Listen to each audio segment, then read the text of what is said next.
Welcome, everyone. Thank you for joining us for tonight's UA Debate Series event, Gen Z and Creativity. I'm Ashley, and this is Aruna. We're the assistant directors for Pine Reads Review. We're really excited to be collaborating with UA Debate and the Creative Writing Department on this panel. Pine Reads Review is an undergraduate-run literary publication dedicated to promoting diversity in children's and young adult literature through book reviews, blogs, and interviews. As readers, writers, and members of Gen Z, the Pine Reads Review team is here to help facilitate tonight's conversation about how our generation engages with creativity. I will now pass the microphone over to Aruna to introduce our panelists.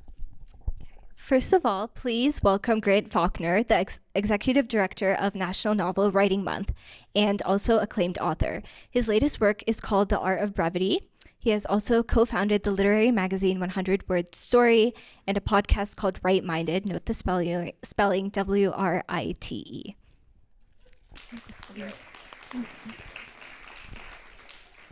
Next up, we have Michelle Ross, the award-winning author of multiple short story collections, including They Kept Running. Alongside writing, she is also involved in the aforementioned literary magazine 100 Word Story.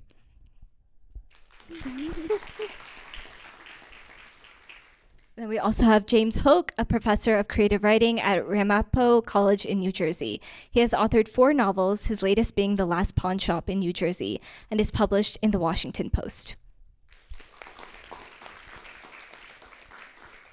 We also have Rysi Koos, one of Pine Reads Review's social media interns. She is a creative writing major with minors in Japanese and education. She is here to be the voice of Gen Z on this panel.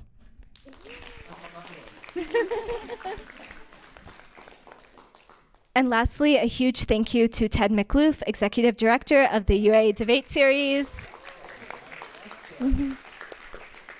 And also thank you to the rest of the debate series for organizing this event.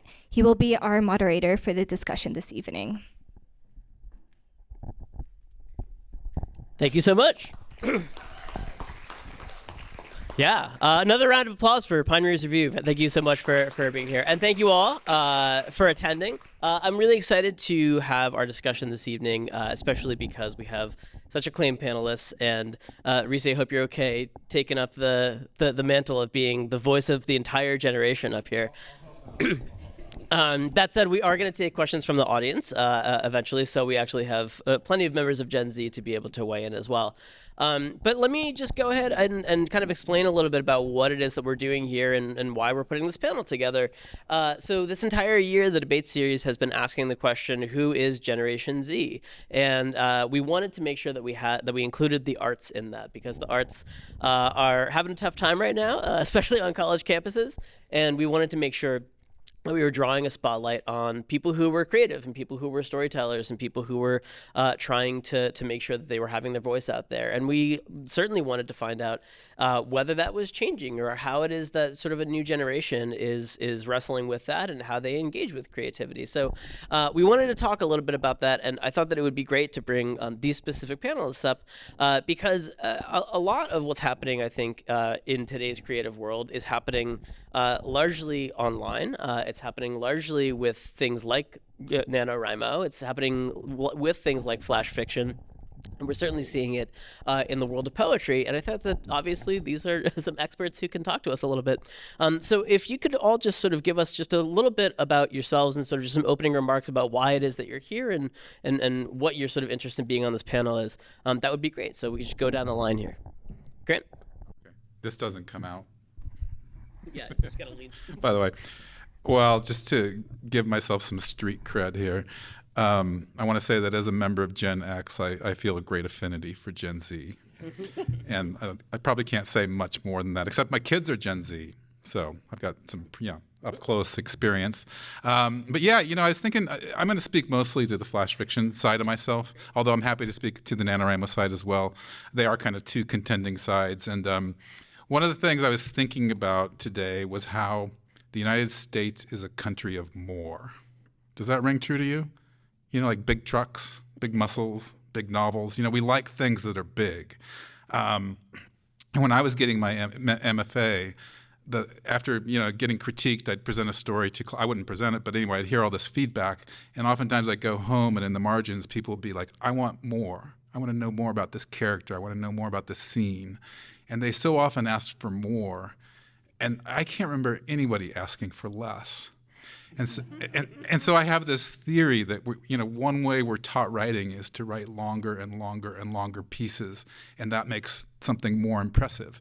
In fact, oftentimes when I'll tell somebody that I'm writing a novel, or I wrote a novel, they'll be like, "How many pages was it?" That's the first question. But that the number of pages doesn't equal the merit of a literary work.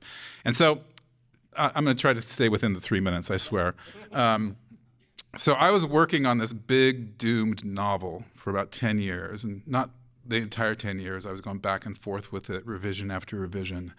But it was a very doomed novel, and one night on Facebook, a father of a friend of mine posted these 100-word stories that he'd written, and he'd written 100 of them for his memoir.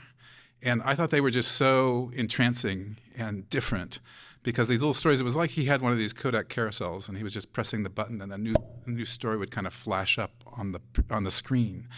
And what they did, they allowed him to tell the story of all the kind of tiny moments of his life, but they weren't less significant moments.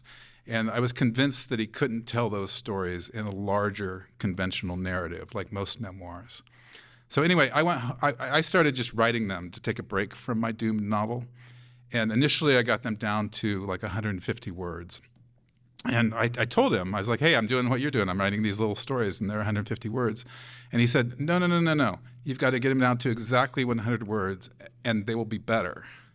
And it's not like 100 words is a magical number where your story becomes better. It's the process of getting it to 100 words. You're writing in this tiny little container. And instead of adding more, you have to think about doing more with less. So you have to write with a sense of omission. You have to write with a sense of hints. You have to evoke. You have to write to the questions and the mystery. And so anyway, this is like the way, for me, it was my poetry. And I couldn't find that poetry in the longer stories. And I'm not against the longer stories, just by the way. This isn't a debate, even though that would be good. Flash fiction authors versus novelists. We debate it. But anyway, it was interesting to me how these little stories offered different lenses on the world. So you could tell different types of stories. And I think that that's really important. Thank you so much, Grant. Yeah, I thank you. Yeah. We have a lot of writers and English majors and public speakers in the audience tonight. And I know that when I was an English major, we used to have a professor who would tell us that we couldn't have our papers be any longer than 2 pages because she knew that we loved the sound of our own voices. So it's good to hear that. Thank you, Grant. Michelle. Okay, so when I learned the topic of this panel, I had some qualms about being a middle-aged person to talk about Gen Z. So I reached out to some Gen Z writers that I know to get their thoughts on the state of the creative writing world. And they all talked about the internet. So, and one of the things I've learned from talking to them is that they have a lot of the same conflicted feelings that I do about how the internet has influenced creative writing. One of the things these writers talked about was the mixed blessing of living in a time where we all have access to so much content. On one hand, there's a lot to be inspired by, a lot to respond to. But on the other hand, they talked about finding this overwhelming and intimidating and feeling like it's impossible to come up with something new and to be fresh, in your writing. On that note, one of these students talked about how a lot of articles have come out recently, I guess, that state that Gen Z, more so than any other generation, really identifies themselves as creative, that's a huge part of their identity. But she said she felt kind of like, while that's important to her, she also feels that a lot of what is deemed creative is also too cookie cutter, too corporate. So she had a lot of mixed feelings about it. And so to add to that, some of my own conflicted feelings about how the internet has shaped creativity. First, online journals. On one hand, the abundance and variety of online journals has made it easier for writers to share their work and to build audiences, and that's a wonderful thing. And I myself have published in many online journals, and I'm a big fan. I also think they've helped pave, the road for more diverse voices and more experimental forms. But on the other hand, with so many journals out there and more opening up every day, I think there's also a lot more subpar writing being published, writing that is rough, that is, not really given the time to breathe that it needs. And that as a reader and as a writer, that makes me sad. It does. It makes me really sad. Then there's social media. And I read an article that stated that Gen Z feels more themselves on social media than in daily life. I don't know if any of you relate to that or not. When I first read that, I thought it was really bizarre. But then I started thinking about it more, about how, at least within the flash fiction community, how they use social media. I get the impression that for many writers, social media is like perhaps one of the only places in their lives where they really feel seen as writers, as creative people. And that so sense, that makes a lot of sense that your identity would feel more real there than in your daily work life and family and whatnot. And then on the other hand, I also cannot stand the pressures to build a, author platform on social media. I can't stand how that lends itself to interactions online that I think feel pretty phony, not good for writing and not good for writers. I also think that social media helps fuel a kind of competitive, frenzied sense of writing in which people start to feel like the goal is to publish as much as possible, as quickly as possible, instead of taking that time to just, writing is about discovery and reflection and letting things develop slowly over time. And so that's my spiel. That was good. Thanks, Michelle. Rysi, go ahead. Yeah, so as mentioned earlier, I am a creative writing major. I'm a junior currently. And so at this point, I've been within the major for a little over 2 years now and participated in a lot of different aspects of it. I've been in a lot of workshops. I've taken a lot of classes. I'm also the assistant editor-in-chief of Persona Literary Magazine, which is our only undergrad-run literary magazine here on campus. And all of those experiences have just kind of made me really curious about thinking more about what makes our generation unique as writers, because I see a lot of different sides of people in workshops, and being part of the literary magazine, I read a lot of people's work, and we're constantly reviewing it and deciding what we think is worth, well, not worth being published, but what we want in our magazine. And seeing so much diverse work, it led me to a lot of questions about what inspires us, what influences our writing, and is it really distinct from previous generations in any way? And as Michelle mentioned, I think the internet is a major influence on that. I think it's a big part of what sets our generation apart. So yeah, I definitely wanted to think more about that and talk more about that, because being a writer for much of my life, and definitely an avid reader as well, I found community through mostly online forums with people who shared those interests, and I think that shaped me a lot as a writer. I think it shaped a lot of us. But yeah, within the major, I didn't decide to be a creative writing major until like my senior year of high school. It wasn't something I planned on for very long, but it was a good choice. But even to this day, when people ask me, what's your major? And I tell them, the reactions are a little mixed. Like, I think the most common one is this like look of appreciation, but also confusion. I think most people don't really understand why I would choose that. But having been in it for 2 years now, just the one thing I notice above all else is that everyone here really wants to be here. There's a genuine passion for writing, for creating, and for engaging with everyone else's writing as well. It's never, like in workshops and stuff, it never feels like anyone is being forced to engage. It feels like a genuine passion, a genuine desire to all help each other. And I think that environment is really encouraging, especially in the day and age where, the arts are not very supported in places like this. And that's really what's motivated me to stay with it for this long and to participate in something like this. Yeah, I think there's a lot going for us.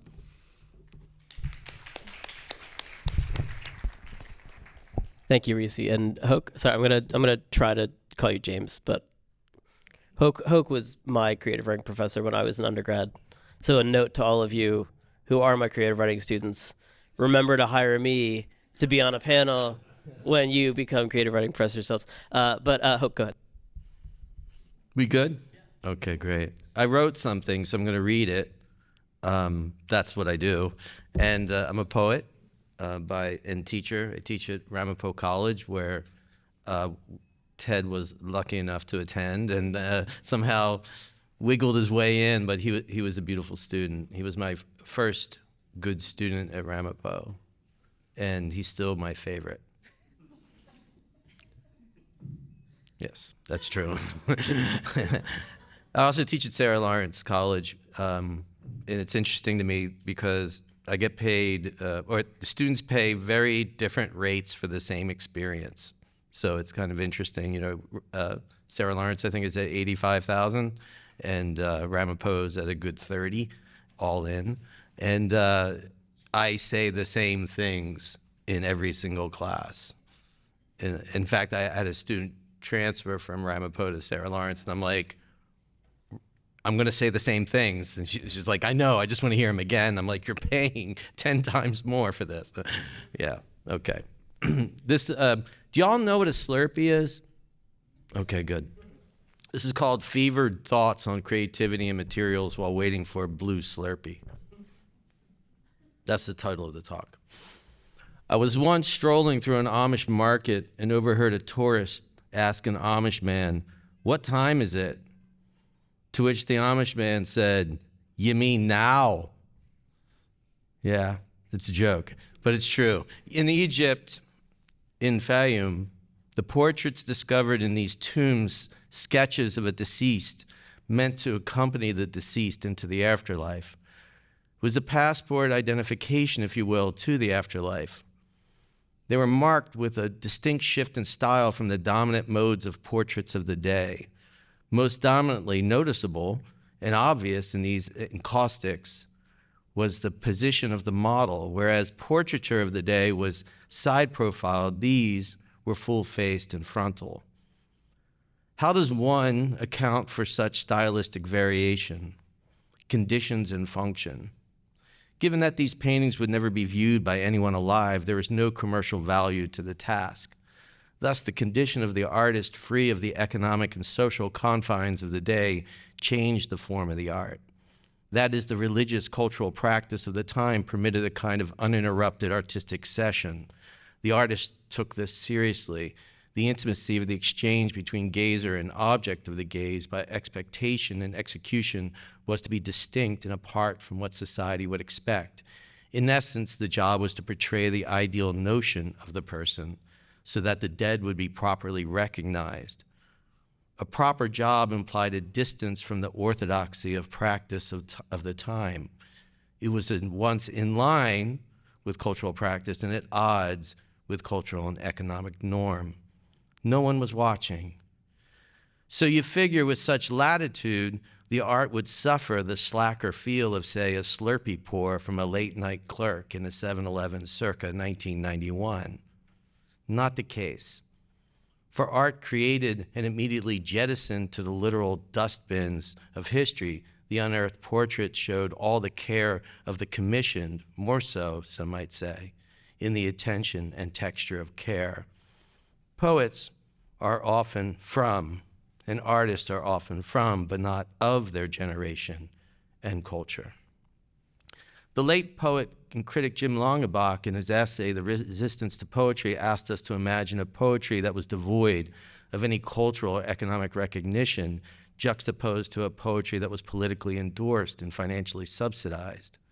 A sort of exercise he would use to draw comparisons between the poetry of the USSR and USA in the 20th century. Although broad-stroked in its conceit, the point is taken. Poetry in the US literally serves no important social or economic function, zero. It is largely anathema to the rah-rah engine of capital.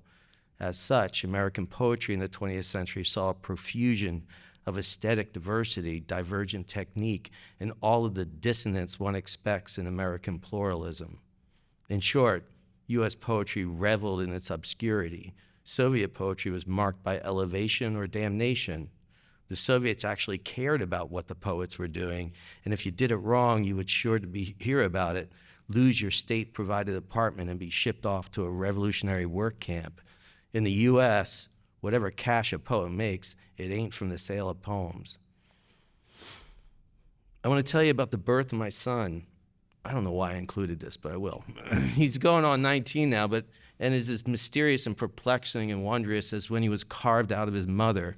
You see, he was so large, 10 pounds, 2 ounces.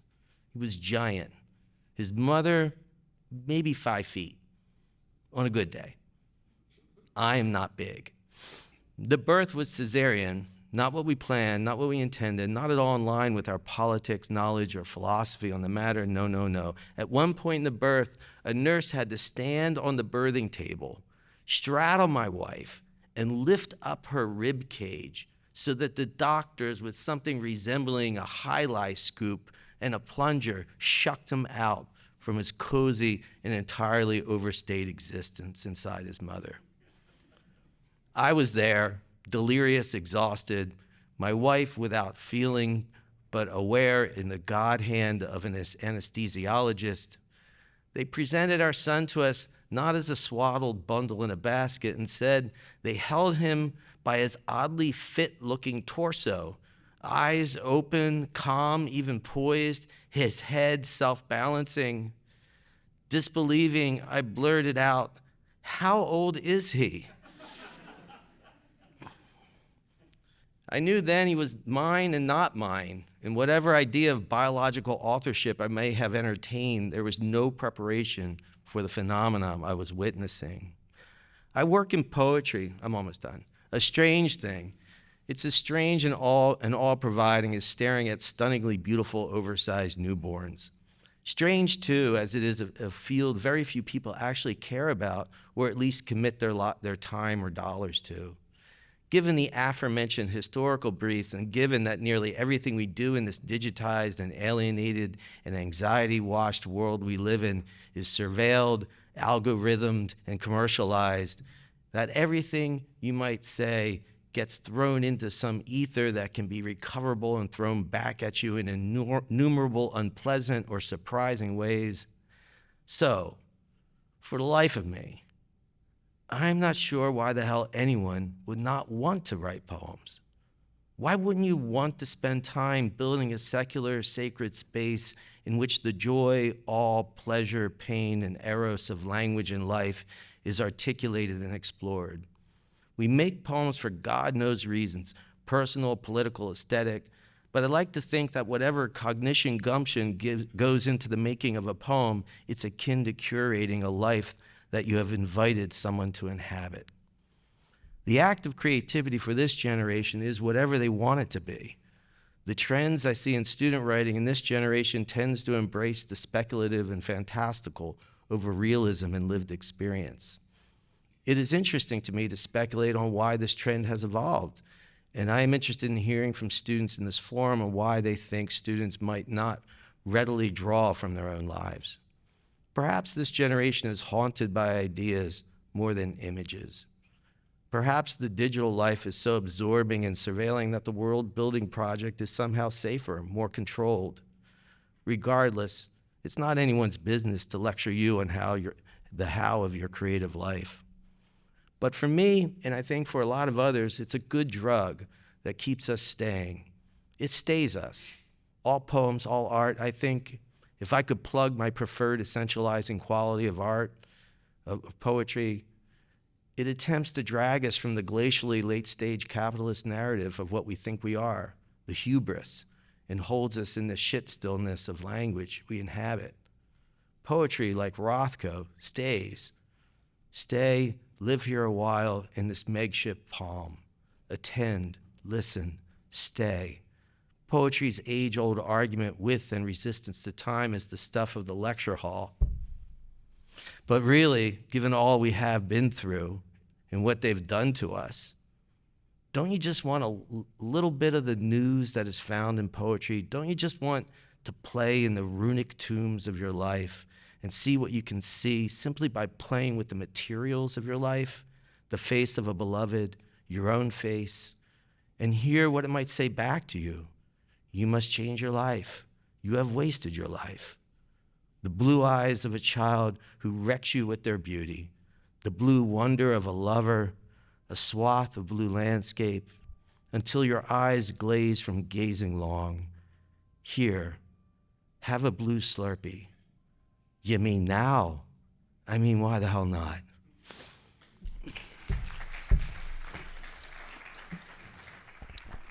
Thank you very much. Okay, so we're about a half an hour in, and we're only done with our opening remarks. So let's. I want to make sure that everyone knows that again, this is not a debate, as Grant said. This actually is a panel discussion. So what I'd love to do is get a conversation going amongst all of our panelists. And because we have short story writers, a poet, and flash fiction writers here, we can avoid what I think we usually run into with this panel, with panels, which is that they have a hard time being concise. So I'd love to hear a little bit of a dialogue amongst all of you.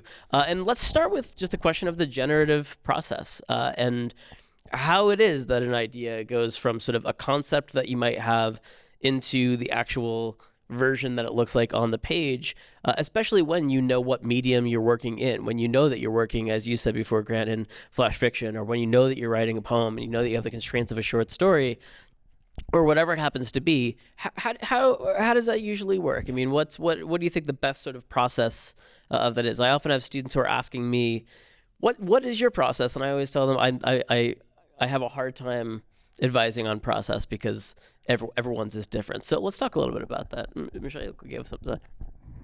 Well, I was just going to say that for me, I so rarely have a concept for anything. You know, I just have like these little seeds of like piece of dialogue or, you know, a detail, just something tiny.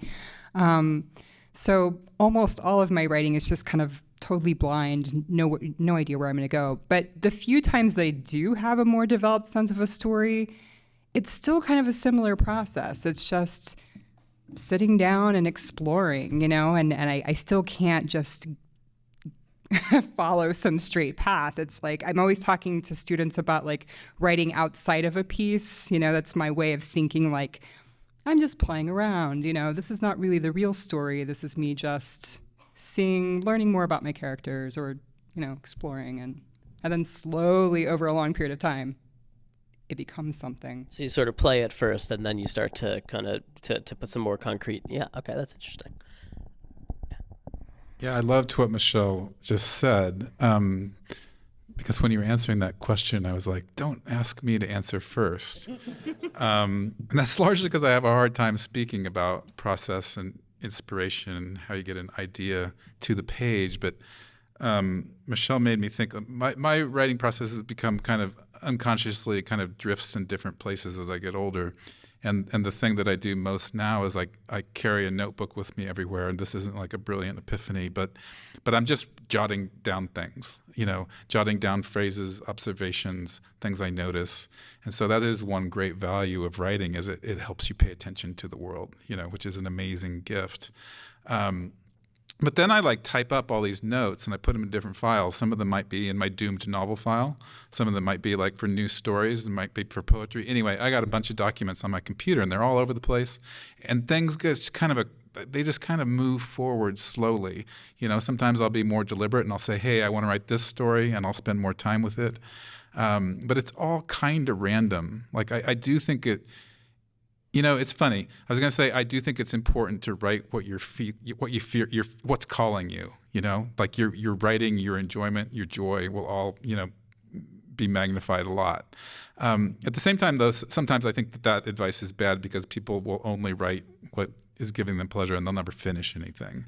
So you got to be kind of careful there. But yeah, I like that idea, and it works especially for flash fiction. I should say, this kind of notion of randomness and noticing things.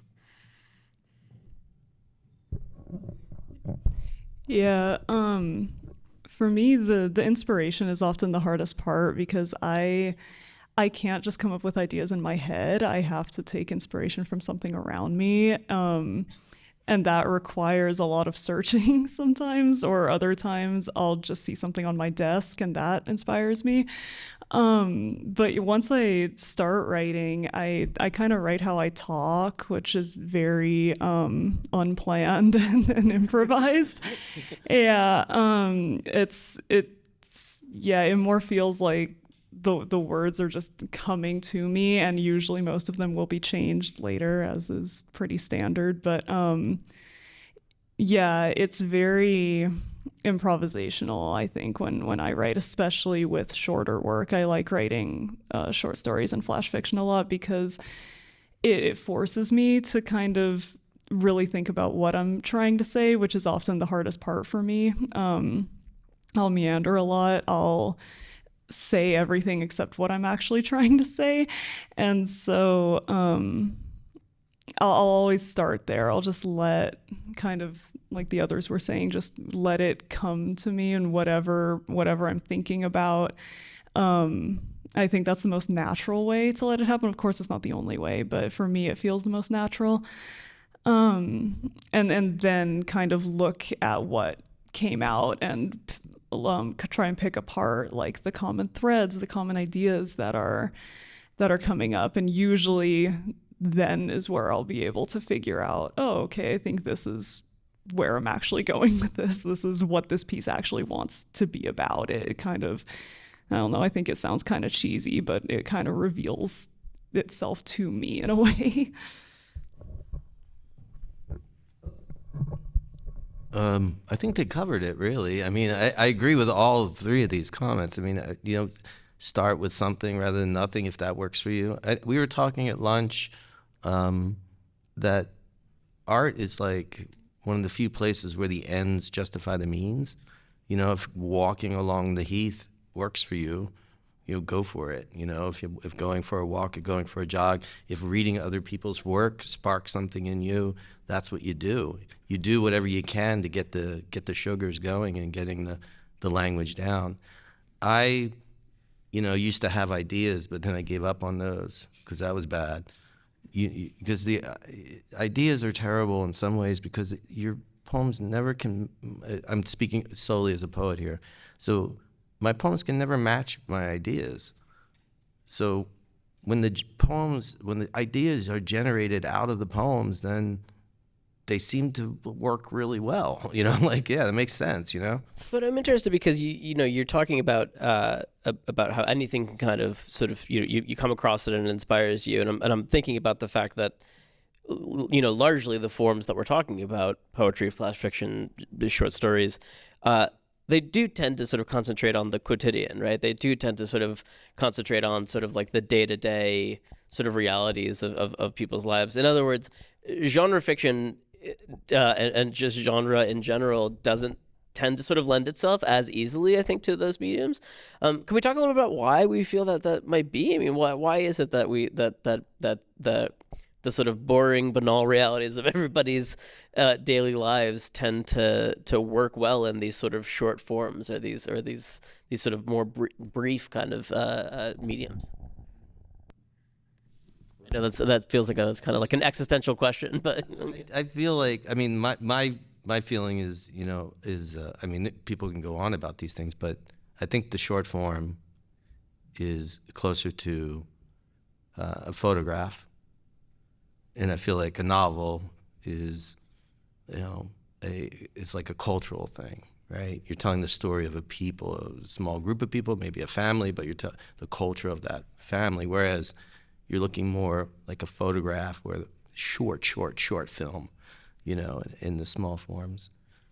Yeah, and also, well, for poets, weirdly, I mean, I'm sure we're going to hear more, but for poets, just from the poetry side, poems operate through association, the associative logic rather than sequential logic. So it's easier in a way to work in the instantaneous and the brief and the quotidian. You know, the blue Slurpee is an endless marvel for me, you know.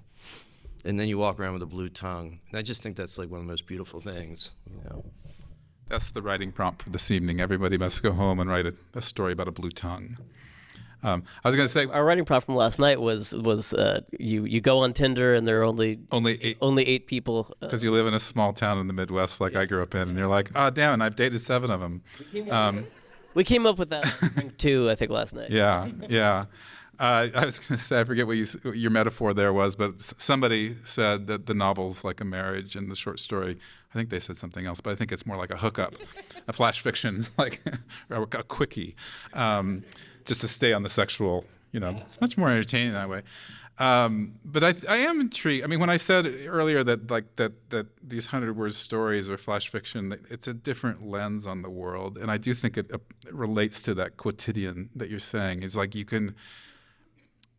there are so many small things in our life that hold big drama. You know, like my brain, when I read this guy's 100-word stories that he accumulated into his memoir, I was like, this is how I think. My life is a collage of snapshots. And that's my basic metaphor. And that's why I like this little form, because I can actually write about so many things that I experience in life. Like, I don't write memoir with them, I make them into fiction. But they just allow you to look at life so differently. I don't know how to explain it. And one of the things that came up or has come up that I've noticed with flash fiction, and this is a question for you all, is that it appeals so strongly to younger writers. Like there's a true generational marker that I don't notice in other forms, maybe a little bit in genre too, or some genres. But like if you go to this big conference that Michelle and I, and probably all of us go to at some point, called AWP, there are like 15,000 writers there. And most of the people writing flash fiction are under 30. And I'm not sure if that relates to what you were saying about the internet. Or, you know, I don't know how to explain that, but it's just true. And I think it does like provide some different lens onto your life. I'm rambling. It was a good ramble. Rysi, do you have something to add? Yeah. Yeah. I think. Sorry, I just lost my train of thought. Happens to Gen Xers all the time. No, I think that so much of going off of what you said, like so much of the appeal of flash fiction is that like we experience so many moments throughout the day, and I think this has always been true. You know, a day is a long time, but especially now with so much extra stimulation in every aspect of our lives, there's so many small moments, things that you see, conversations you have, things you notice, things like that. And we remember a fraction of them by the end of the day, and we don't usually fully process all of them. And I think short works like that are really focusing on something mundane or on just a singular moment kind of take those moments that we take for granted and flesh them out in a way that we don't usually take the time to do. And that's almost like it allows you to take a deep breath, I think, and then stay in that moment for a while, for longer than you normally would. And that can be a relief, I think. It is for me anyway. I was walking my dog the other day, and I walked my dog downtown on 4th Ave, and we walked past. There was a homeless man who had sort of set up this area for himself, and had clearly gotten sheets from the Goodwill across the street. And the sheets that he had set up for himself, I noticed were the same bed sheet, like Simpsons bed sheets that I had when I was a kid. And that was a moment that I went, that's not a novel, right? And that doesn't feel like it's a story. It's not a narrative, but that's a moment, like that's something that could be, a poem, like something that could be a flash fiction piece, and it wouldn't be able to, I think, carry the weight of the length of something longer than that. And that's the kind of thing that I think that I see, and I go, I wouldn't be able to spin that into something larger. Nobody steal that, by the way. Michelle. Great example.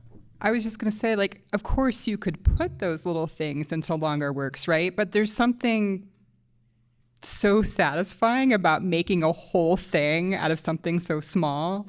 And I feel like when I'm really, because I kind of go through phases, sometimes I'm writing flash fiction, sometimes I'm writing longer stories, but when I'm really in that flash fiction mind, it's like every day is a scavenger hunt. You're just constantly paying attention, looking for these little things that you can turn into something, and it's so satisfying to make something out of something mundane. Yeah. I was going to say, that's the perfect metaphor for flash fiction. And it reminds me, when you're talking about the quotidian, is that flash fiction, I used the word container earlier. And so I do think that it has all these different little sized containers. Like for those of you, I don't know if everyone knows what the definition of flash fiction is, but it's generally stories that are 1,000 words or less. And it's like a series of like nesting Russian dolls. There's the 100-word form, the 500-word form, the 6-word story. And anyway, the thing I like about it is like how, like Kathy Fish is this great flash fiction author, and she took the form of a dictionary definition and wrote this amazing story on humanity. I wish I had it here to read. I once was reading comments for Dansko clogs online because I wanted to buy some clogs, and in people's product reviews, they were like little dramatic monologues where they were revealing these interesting details of their lives. It was almost like this little story that they were revealing. So I started writing like stories in the form of product reviews. I know that there's this flash fiction author, Sean Lovelace. He noticed that he was writing a lot of complaint letters to customer service people. So instead of continuing to do that, he started writing stories in the form of a complaint letter. So there are all these like weird things that just not weird, just totally mundane things that you can lift from life and make dramatic through these little stories. Who was the guy who wrote Letters to Wendy's? That whole book. Yeah, there's literally a whole book of just the guy who went to Wendy's and just kept on writing these short for A little comment. Yeah. He did these little metaphysical takes on eating hamburgers, but he did gain a few pounds that year.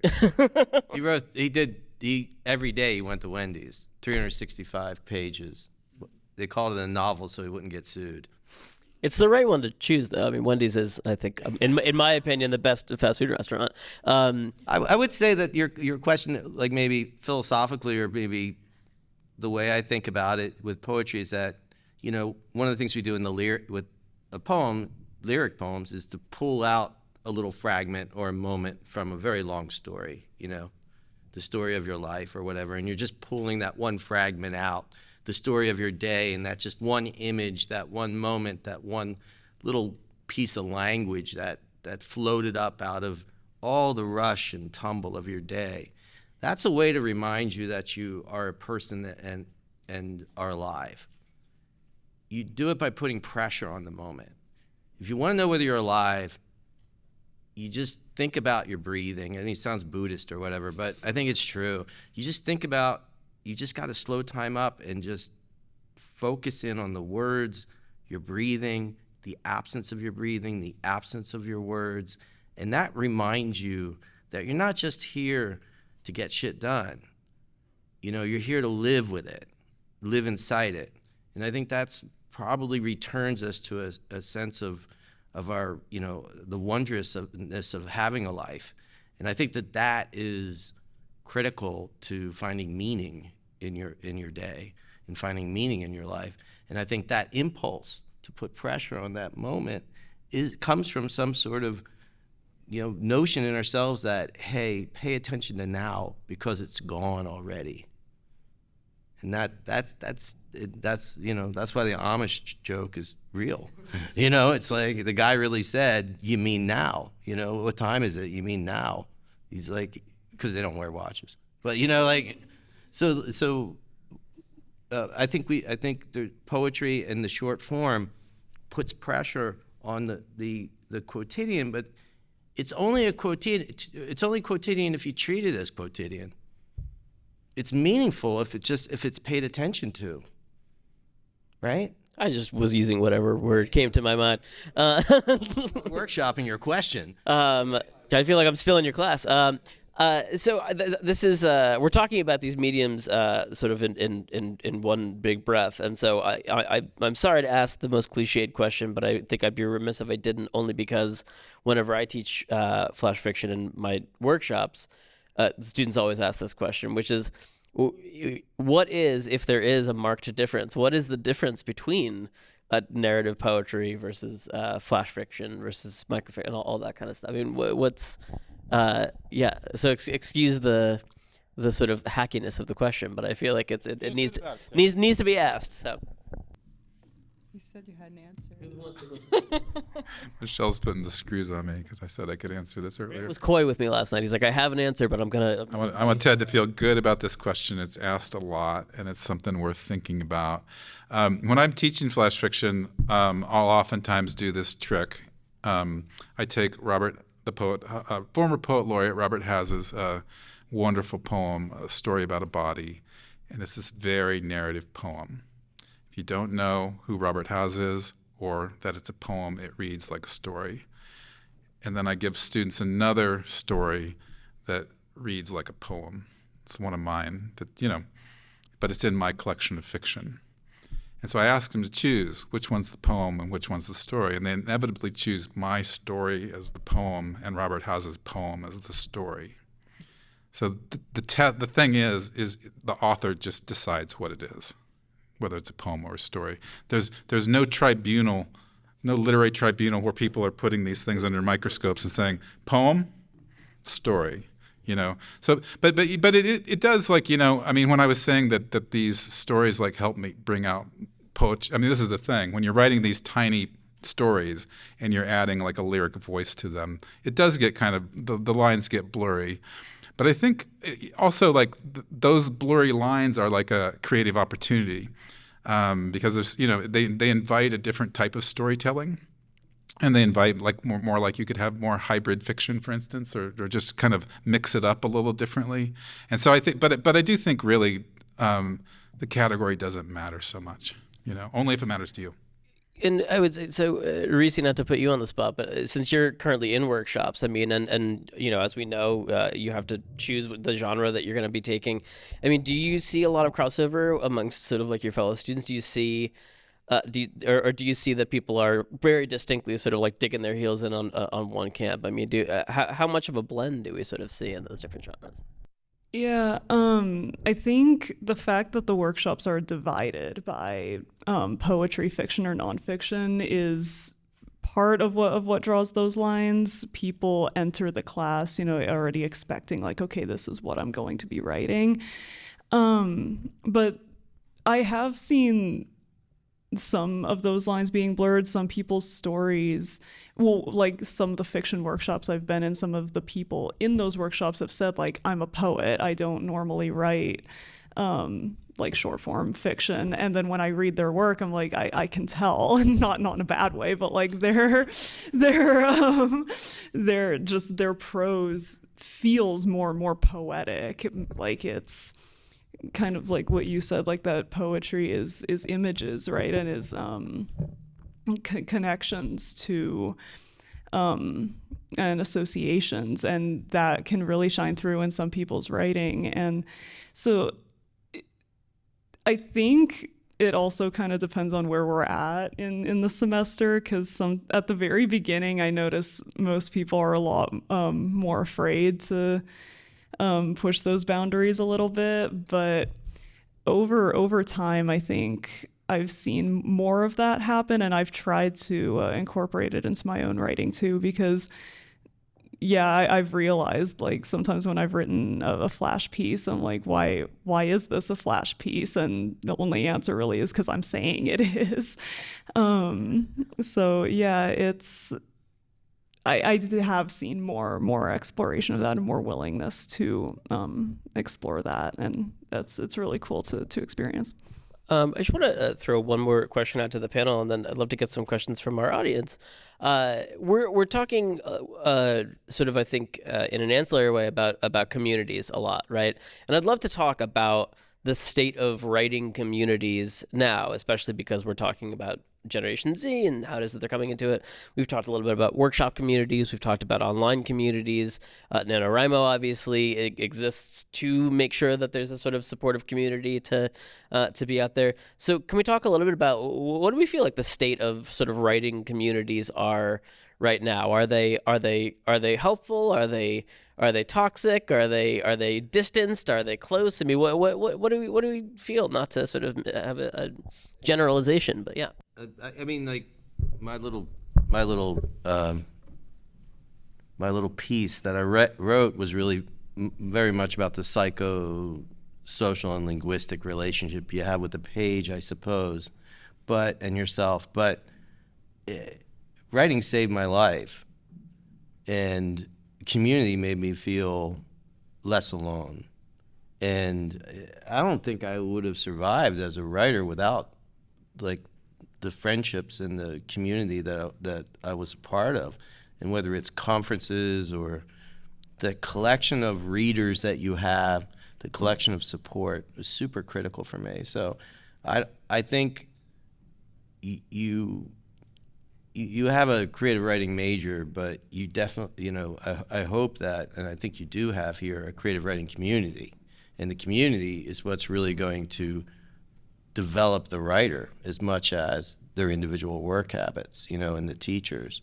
So I do think that is super valuable. I don't know how it feels online. And that's just like, I don't know how a community functions online that way. I don't know. I just don't know. Yeah, what do our other panelists think? I mean, I feel like certainly the pandemic had a big sort of effect on writing communities in the way that I think my students all used to go out and drink together after class. And I think that I usually try to encourage that now as much as I possibly can. It used to be unprompted, but I think that largely because it is sometimes good to have those in person. But maybe I'm wrong. I mean, what do we feel? I mean, what is the state of this community, Michelle? I don't know. I mean, I do think the online communities are, I mean, at least they're huge. It's huge. I do think it's hugely important to many writers. I will admit that sometimes it feels a little claustrophobic to me.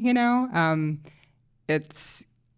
I mean, maybe that's just my own relationship with social media. I have accounts, but I will disappear for a while because it's just, I don't know, it's just too much, and I feel like I don't have time. But I will say that it's the real friendships from within that community that to me is what's really, really huge. I mean, like, sure, I have interactions with all kinds of people in this online flash fiction community. A lot of them who, I don't really know that well, and it's great and it's helpful, but it's the people who I've really developed friendships with, and we have a mutual friend, Kim McGowan, and I met her online through this weird little journal, Sixfold. She was one of my readers. It's like, if you don't know about it, it's like, you submit a piece. It's a contest voted by the writers who have submitted, but it's crazy. Like, there are people who just tell you terrible things about your work, and really, really bad. Like, I wish your character would fall off a cliff and die. That kind of stuff. But she was one of the readers who got assigned my story, and she had these thoughtful, amazing comments. And she left her email, and I was like, I'm going to write this person back.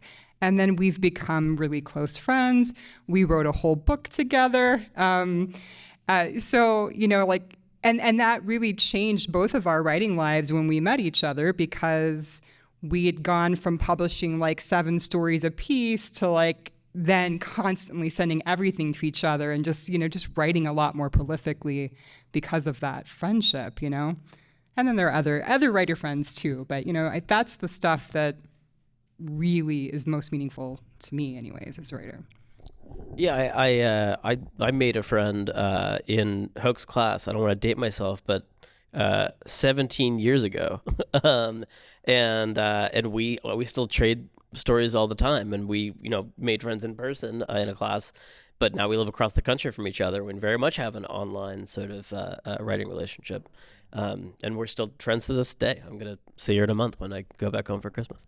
But yeah, what else do we think? Rysi, what do you feel as though the sort of Gen Z version of the writing community is right now?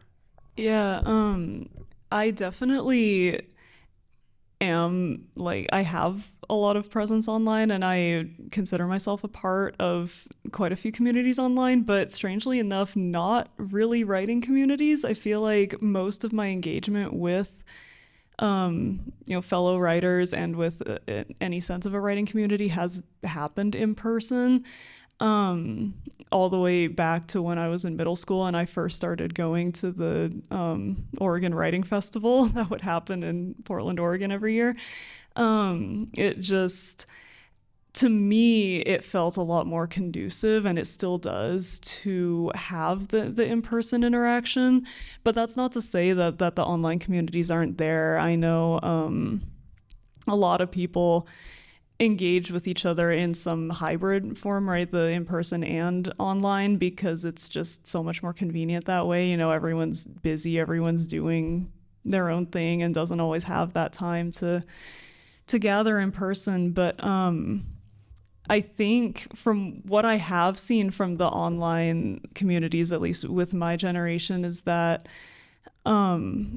people will be very open with sharing their writing, but it's hard to have a full discussion about the writing or to really engage in any sort of like workshop-esque environment. I think just because there's like a wall that even I personally feel like people in my generation are a little hesitant to get over, because like it's hard enough to accept criticism in person, and sometimes that could be easier online. But I think kind of conversely to what might be expected, I think it can also be harder online, just because, for one, it's not just words, it's written down, it's there. So once you write someone back a critique, like it's there, it's in writing, it's harder to take something back, it's harder to explain what you mean, like you can in person when you're talking face to face with someone. So I think there's a lot of exploration that can happen in those online communities, but for me personally, the most engaged with other writers I've ever felt is always in person. And Grant, you were going to weigh in, and after Grant talks, then we're going to get some questions from the audience. I think we have a handheld mic, to pass around to the audience. So go ahead and start raising your hands now. I'll make sure that I call on you. But go ahead, Grant. Yeah. This is my thing. I wrote a book called The Art of Brevity, by the way. Now I'm going to take a little bit of a contrarian view, because in my life as a writer, like when I got my MFA, I think like the two reasons to get an MFA are, one, to find a teacher like Ted, professor like Ted, who's going to open up marvelous doors to get you published, or that you form a writing community. And I unfortunately did neither really that well. But this is to say, also, like in my lifetime as a writer, the writing programs was just, they're promiscuous, they're everywhere, and there's this idea that when you write a story, you need to have it workshopped, you need to get feedback, and I actually get no feedback for my stories, and for years I was an entirely solitary writer, and that wasn't a bad thing. Like not getting feedback for your stories. I guess what I'm trying to say is honor who you are. Like, don't feel forced to go out there and form a community. Don't feel forced to go out and get workshop or feedback. Like for years, I felt like I was somehow deficient because I wasn't seeking out feedback for my stories.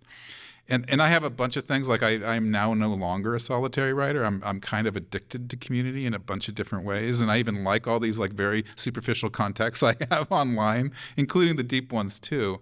But that serves me now for some reason. It didn't used to. I mean, pre-internet, definitely. I was just a loner.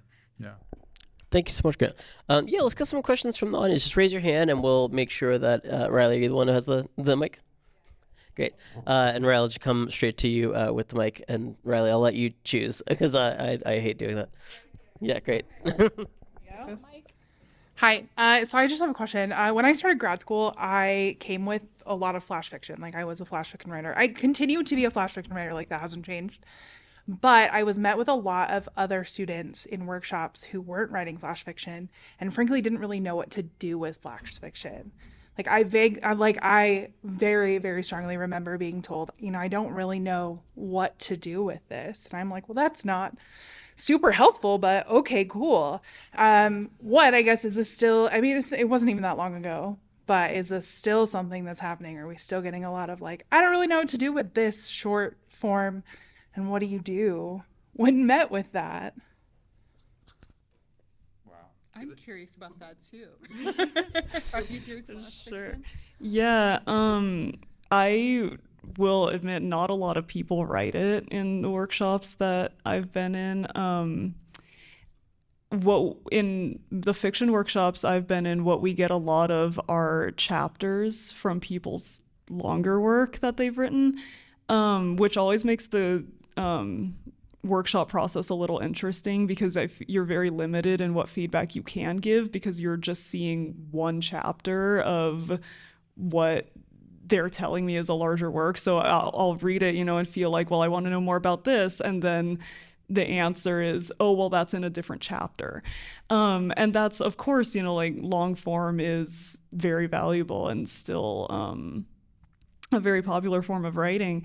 But the ratio of that compared to actual like flash fiction is not, it's definitely more biased, I've noticed, towards like snippets from longer work. I mean, part of that is, I think, a problem with the workshop model itself, right? Where it's just very difficult to spend an entire workshop working on a flash fiction piece.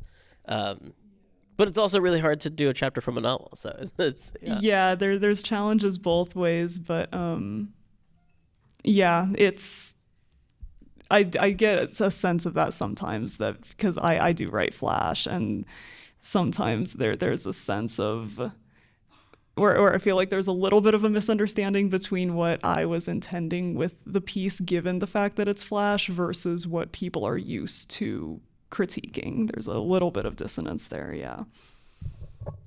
Let's get another question from our audience. Riley, go ahead. We got a bunch of hands. Hi. So to preface this question, I do not consider myself a very creative person. Just in general, thank you. But my sister is very, very creative. Like, she has spent her whole life making things. And I spent my whole life growing up alongside her. She's only 2 years younger than me. So we spent a lot of our childhood, watching the same TV, listening to the same music, playing the same games. And I guess my question is, how does the media we consume influence the creative process as a member of Gen Z in your understanding, Because as like the most technologically connected generation, it seems like we consume more than ever before, than anyone ever could have before. So how would that influence the way that we create, I guess is my question. It's a really good question. I think one thing is just the pacing of a work. Like my kids, and I've heard this from other parents of kids who are my kids' age, which are 22 and 18, is that they sometimes have a problem with the slow pace of like a movie made in the 80s, not too long ago. And so they need things to be sped up. And I think that so much of our storytelling mediums are all about keeping people engaged, and so they become kind of just sped up in general. And I think it does, like it imprints itself on our brain, like our expectations of how fast a story should move. And so it gets really harder to make a slow-paced like movie, or even write a slow-paced story. People just don't have the patience for it, myself included, actually. Mm-hmm. Yeah. No, I was just gonna say, like, I feel the same way. I mean, I've noticed that I have a lot less patience for watching movies anymore. It's like I've gotten hooked on the serial TV, and I don't know. It feels like a lot of effort to sit down and watch a long movie. And I never would have thought I would have said that, 15, 20 years ago or longer. as far as poetry goes, Hoch, I mean, do you feel as though the same thing goes for the way that media affects poetry writing? Because as you said before, I mean, poetry is largely it's not sequential, right? So I mean, how does that? Just an antidote to that a little bit, and but I do agree that, because I also teach fiction writing, and I see pacing being a huge issue. People not wanting to slow down to describe anything. They just want things to move. They don't want to, it's action, action, action. And that's why I think you get a lot of novel plots, right? Because a novel plot's like an idea laid out. It's very elaborate. It's hard to watch it come into existence in a semester. It's just not, I don't know if it's ever it's never happened. Novellas I've seen happen, that are usually expansions of a larger short story. But I really think that when we say media, I don't know, do we mean phones? I just meant like, any kind of media, like from movies to like video games, just like any kind of art. Just that we're sort of saturated in it right now. Yeah. I think it's like, well, I think they thought, television was going to kill reading, right? And almost did. But phones definitely kill reading. And so I think it's true, because I think it's just a question of what the attention span is and what the expectation for the pacing of how you consume information is. And I'm impressed with the attention span of our audience. You're doing a heck of a job, people. We're just about over an hour, but let's get a couple more questions. We won't charge you extra if you stay and talk. We won't charge you extra. Yeah. But I also believe you're probably a very creative person. I was going to say we're meaning-making creatures, and the way we make meaning is through stories. So you got stories. Hi there. Okay, so this question has been brewing in my head for a really long time, so it might not come out the right way. But I'm really fascinated by this idea of generational differences, because I do feel like there is a difference between age versus experience. And a lot of times I feel like as Gen Z, we're looked down on for our age, not so much as our experience. And so what I'm wondering is how do you think the obstacles of today compare with obstacles that you all faced when you were younger writers in a generation that may have been looked down on, the way that it seems like there's a trend when that happens with generations? That's my question. You're assuming that we're all not members of Gen Z, that we're Are we explaining? Generation explaining? I know. I hope not. I mean, we want to avoid that discussion, but I don't know. Like it's a what are the obstacles I see my students dealing with? And obstacles that you faced that might compare to it, I guess. Getting a girlfriend. That's still a problem. That's still a problem. Yeah. Okay, good. Yeah.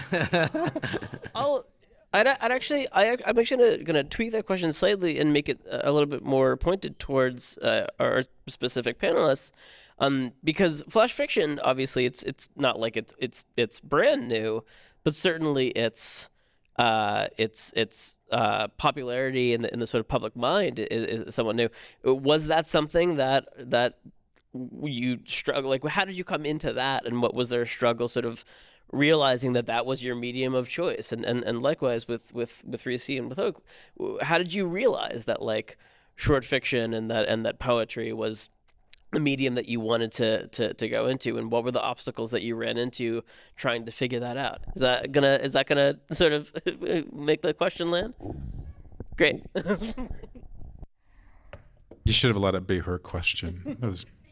That was very older to do, right? To tell you the question you should be asking. Sorry, Ted. I'm the fucking moderator. That's my job, is to moderate. Yeah. I'm not sure how to answer the question exactly. I forget what your question was, Ted. I'm trying to figure out this question. Like the obstacles I had, it's fascinating to think about generations, because I think that I don't know why there is a schism between young and old people. Like I just read this quote. It was on the Paris Review Instagram feed today, and it was by P.L. Tavers, who wrote some Mary Poppins or something like that. And he was talking about how there's like childhood doesn't end. Youth doesn't end. You hold those things with you. They last for a lifetime. No matter how old you are. And that's what's so strange is like when I was, whatever, your age, I'd look at these old people and only see them as old people.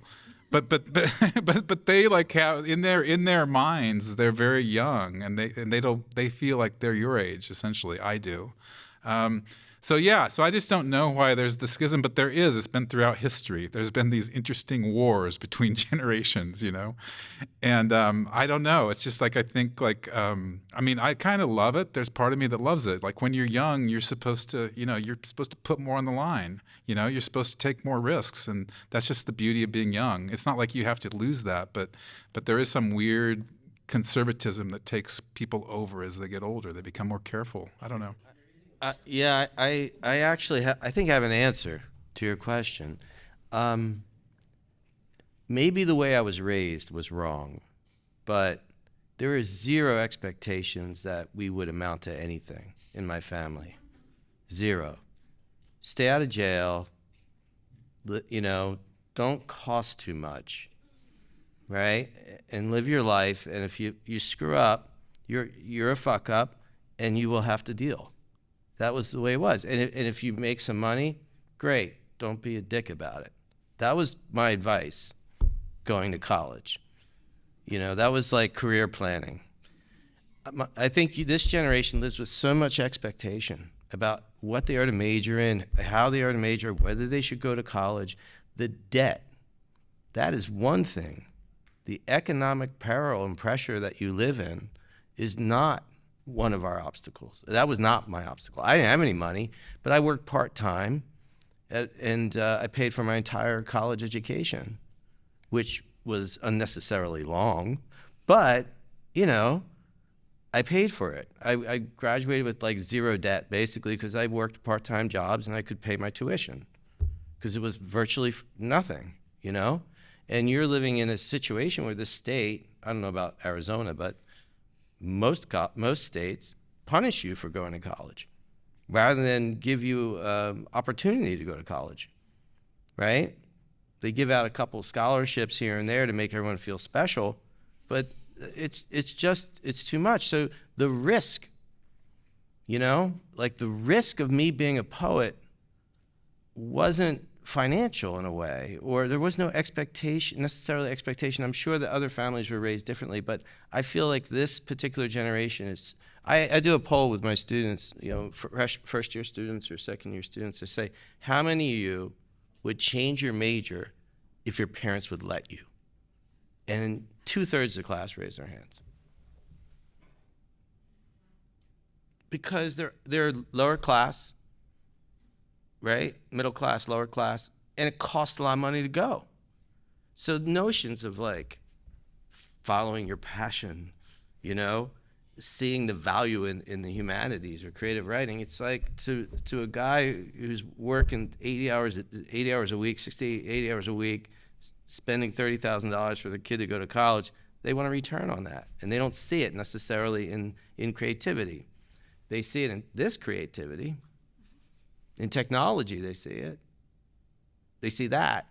They see it in innovation, in sciences. They see it in that creativity, but they don't see it necessarily in this kind of biz that we do. And I didn't live with that obstacle. I mean, I had to suffer, but I could afford it. And I only ended up jail a couple times. Yeah, the pressure of making money after college, I think, is probably like the biggest thought on a lot of our minds, because it's an investment, and by going to school, we're basically making a bet that we're going to get a return on that investment later in life. And within arts majors, that's definitely not a guarantee. And I think that's, I mentioned at the beginning that when I tell people I'm a creative writing major, they kind of look at me like, okay, but like, what are you going to do with that, right? Or how are you going to make money? Is like, not many people ask me that, but I can tell that that thought is there. What are you going to do with that? Yeah, exactly. Well, make money, I guess. Yeah, somehow, yeah. But I actually asked like people in the workshop that I'm currently in for input for this panel because I wanted to get as many different perspectives as I could. And one of the questions I asked was, do you want to pursue writing as a career? Like, is that why you're in this major, or is there some other pathway that you are hoping this will lead to? And almost unanimously, people said that yes, they do want to pursue writing as a career. So it's very much still a dream, I guess, that is alive and well. But given the cost of college and given the expectation from parents, from other adults, other people in your life, that you're going to college to learn how to make money, there's definitely a tension there, I think, and it can make these majors less accessible to some people. But can I just add a little something to that? And that's don't feel bad, because back in the day, English majors became advertisers. That was all the advertisers, Madison Avenue and New York advertisers, were like English majors. They weren't business majors. They weren't marketing majors. They were English majors for the most part because they knew language, right? And it's easier to teach someone who understands how language functions, the world of advertising, than it is to teach someone in marketing the world of language. My brother-in-law owns an engineering company. He tells me it's easier to teach a salesperson, a good salesperson, the world of engineering than it is to teach an engineer how to sell the stuff they're creating. So your liberal arts education is extremely valuable in the transaction in the business world. And don't underestimate that, because what happens is you just got to get that first job, and then you're going to go places. It's the first job that matters. I think we have time for one or two more questions before we wrap up. End with despair. We have time for one or two more questions. Then we'll get hopeful, and then we'll wrap up. I promise I'll get you all out of here by 8:30. Hi. So my question was about how I think something a lot of creatives deal with is the obsession with trying to say something that like hasn't been said already, or like said in a different way. And especially since Gen Z was raised on having unlimited access to information, like there is this idea that you have the resource to be creative and to come up with something original, but you also have a resource to see everything that's been made already. And I struggle with like navigating how to, I guess, not find motivation, but to like find validity in your work when you're like constantly exposed to published successful people who have said exactly what you're trying to say, but better. Yeah. Yeah, I mean that's a tough one. That's certainly, and this sort of connects to Emma's question from before. I think it's not a new burden, but certainly the exposure to all of the stuff that came before you is certainly, I think, something that is happening more now, right? How would you guys respond to that? I mean, what do we feel is Michelle? I don't know if I have a very helpful answer to that. I mean, because I think, any writer is thinking about that, whatever your generation. And all I can really say is I think it takes a lot of patience, time, patience, distance, to be able to trust your own instinct about a piece. And that's, why I almost never finish anything quickly. It takes me forever to finish things. And I'm always working on tons of different stuff at the same time for that reason, because I have to put things aside and come back a billion times before I can, really see it and go, okay, yeah, that piece definitely is done now. But I could not possibly do that, if I try to do something quickly, I can't. And there are times when I find that hard. There's some days where I'm like, I can't tell whether this is really me and whether it's good or not. And okay, again, put that piece aside, go to something else. Yeah, I don't know. I don't know if that's helpful, but. I think it was. I think that honing an instinct, it's kind of interesting to think about, and it was interesting, like thinking about your question, because I was commenting to Michelle before this that I'm so happy I got to experience literally 50% of my life pre-internet. So I got to know that world and feel that world and all those textures and use. As you were answering that question, I was thinking how different it would be if I felt that there were just volumes and volumes and volumes of information out there and stories, because I didn't really feel the world that way. But I think like my main advice for you would be not to care about that. It's all out there. It's all done by somebody else. It doesn't matter to you though. Like you have a truth, and there's something about you that you can put an imprint on your own story, and just don't talk yourself into obstacles, just talk yourself into your story matters, and then you'll hone like Michelle's instinct really, really well. Rysi, do you feel that pressure amongst your peers? I mean, do you feel as though that's something that is popping up a lot? Yeah, I do think it's definitely a concern, but it's something that I used to worry about a lot more than I do now, I think, because what I realized is that when people talk about concerns about originality, usually what they're really concerned about is authenticity, and that they want to feel like the piece is genuine to the person who wrote it. So what I'm more focused on is not, oh, is this thing I'm writing really similar to this other thing? I really try and ask myself, what does this mean to me, right? Like, why am I writing this piece? Why is this personal to me? Even if it's not about me, right? It could be about something completely detached from me, but because I'm writing it, there's something personal in there, even in ways that I don't realize until I'm done with it. And I think if you can get in tune as much as you can, kind of like the instinct thing with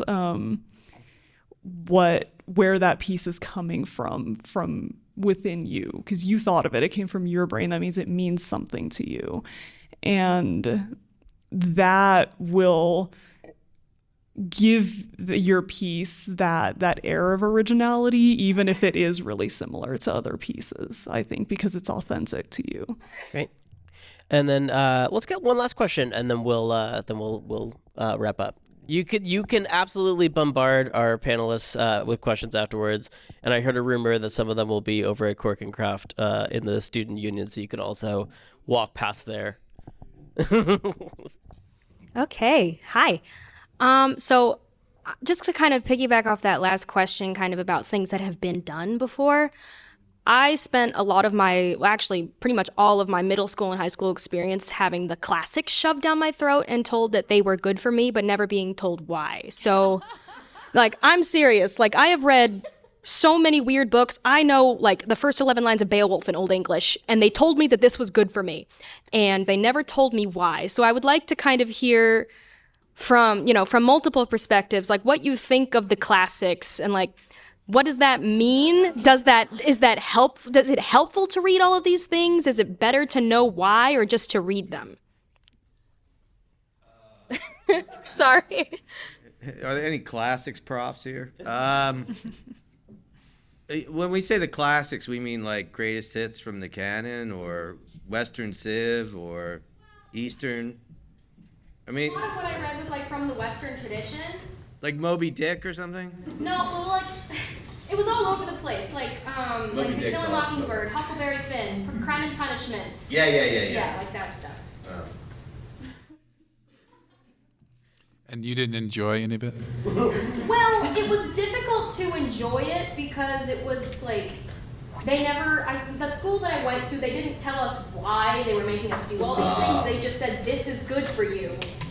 And then, like, if you didn't say what the teacher agreed with, then you didn't do well.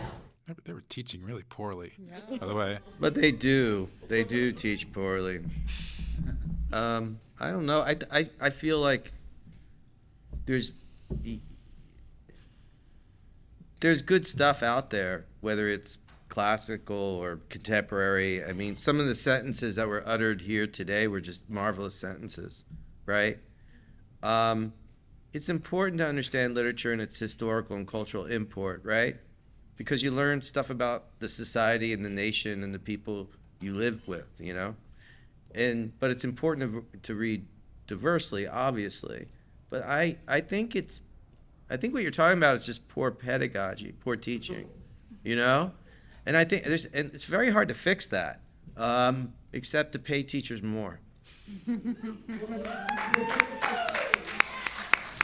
That's a capitalist solution, but if you pay teachers more, there's more people who probably get interested in it and be motivated. But I also think like testing kids the way we do really alienates them from the text itself. Well, and I know that on the moderator, but to weigh in, I mean, I think that just to connect craft and also our discussion about Gen Z, I think one thing that is actually shifting is that we are diversifying the canon, and we are, I think, including, you know, things that we haven't traditionally sort of included as the classics, as new classics. And I mean, I definitely think that short stories and flash fiction are very much part of that, and the poetry that you're talking about, that's more contemporary, and I think is sort of speaking a little bit more directly to students' lives, is going to be the thing that is going to be start to be reintroduced into the classroom in a way that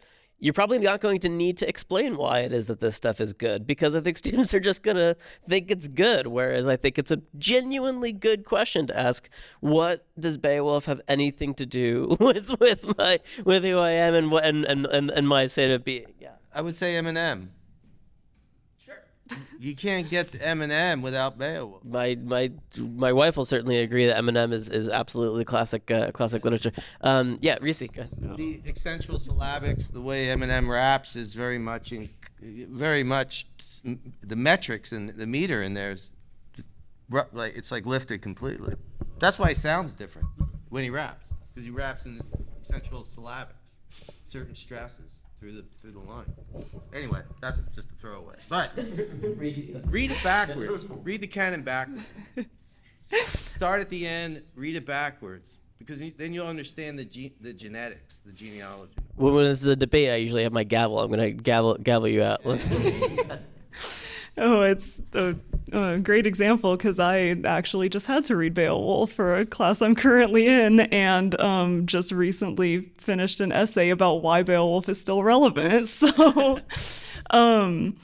yeah, for that paper, I had to compare it to like more modern works and stuff, and so it really did make me ask myself that question, you know, of like, why should I find value in this thing that was written so long ago? And but realizing, I think for me the interesting part was realizing the parallels between this society that was represented in that work compared to society now, and how of course some things are different, but there's some threads of things that have stayed the same over centuries. And I think if more teachers were able to help kids realize that, because you develop the ability to recognize those connections yourself, but only if you're shown how to make those connections and not just told, like you said, like, this is important, so appreciate it, but not told why. So finding those connections and the ways in which this work reflects not only society of that time, but things that we still have in common with the issues that they're describing is, to me, what helped make it a lot more relevant. But I do agree that it's really good that canon is changing and we're incorporating more different kinds of works too. And Michelle and Grant, you can play us out with our last two comments here. I feel like what you're getting at here is like back to this topic of different generations, right? Because I feel like that is one of the great pleasures of reading older books, is to recognize yourself in this totally different world that you wouldn't think you would see any recognition in. And I find just, a lot of, reading old books that are hilarious, I'm like, it's just crazy to me that they had a similar sense of humor, and yeah. But the other thing I was going to say too is I very briefly taught high school many, many years ago, and I tried to be, creative in my reading. I had this huge list of all kinds of books for students to choose from. And then I got in trouble, parents came in and complained about the books that these students were loving. The students were passionate and excited about reading because maybe there was some sex in some of the books, but they were loving it, but parents complained. And then, I had to pull most of the list down and they weren't allowed to read them anymore. Yeah. When the parents complain, that's how you know the book is good. Exactly. Yeah, I was going to say sex in books, good. I wish I had some great flourish of an answer to conclude this evening. Yeah, go for it. Should I go for it? No, I think everything that's been told to you is so wise. I think one thing I do worry about, and I remember being exactly in your position. I can't remember I think it was Chaucer when I read that actually in college, and I didn't get why we weren't reading a modern translation of it or something. And there were several works like that I just couldn't get into, and I questioned even why we were reading them. But I feel so fortunate that I did read them actually, and it wasn't because of the teacher. It was because there was no way I was going to read that in my normal life. I read so many hard books that were classics, and granted, I'm not going to uphold the canon as it's been defined at all, because I think, we need a lot of different works in there. But I think the thing that I worry about the most nowadays is that people aren't reading challenging books, so just generally something that's really tough to read, and it goes back to that attention span and the phone and maybe even flash fiction. But to be able to read something that's like I read Ulysses by James Joyce in college. I would never do that now. I read Moby Dick. I would never do that now, but I want to. So this is a prized moment in your life where you can read these super hard things, and I think there's just some value in that. And I think to the point of the value of the reading, I think a good quote to close on is when they were trying to do a literacy campaign in the 90s, and they were asking celebrities for a piece of advice, and they asked John Waters, and John Waters said, if you go on a date with someone and you go back to their apartment and there aren't any books in their house, don't sleep with them. So that's my advice that I'm going to leave Gen Z with tonight. It's great. So with that, again, please feel free to bombard our panelists afterwards. All the books are on sale outside. We have plenty of snacks. Take them with you. Totally come and bombard them here. Bombard them at Cork and Craft after we go there after this. There's a giveaway. There's a giveaway. There's two. There's two giveaways. Let me draw some tickets real quick to make sure that we get our giveaways. Hold on 1 second. Let's see. Okay, our first ticket is 090017. Oh. My bad. Oh, Jenica. It's against the law for us to win. That's true. And our second one goes to Diana Silva. So come on and get your cool. Oh, and you guys can take the balloons because we don't have anything to do with them. And so we have 2 gift certificates right here. Come on up and get them. Again, I just want to say thank you to the creative writing department, to Pine Reads Review, to the hardest working interns in the entire world, and to our guest panelists here, Grant Faulkner, Michelle Ross, Rysi Koos, and James Hoch. Thank you all for coming, and we will talk to you soon. Come up and talk to these guys if you want to.